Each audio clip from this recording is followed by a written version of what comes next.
বর্তমান যে পরিস্থিতি, বর্তমান যে অবস্থা তার জন্য আমি প্রত্যেককেই বলব বর্ষা আসছে, দরজায় কড়া নাড়ছে।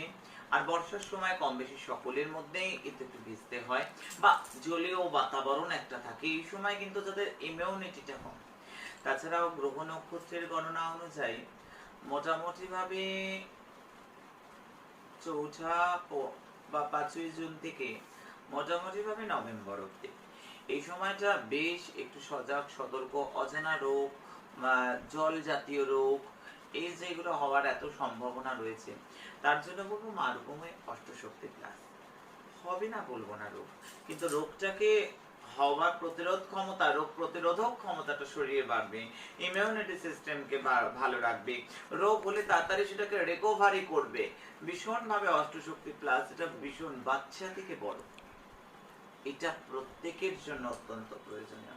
মালভূমি অষ্টশক্তি প্লাস একদম দেশি ঘি দিয়ে জাল দেয়া, এবং এর মধ্যে অনেক হাত রয়েছে।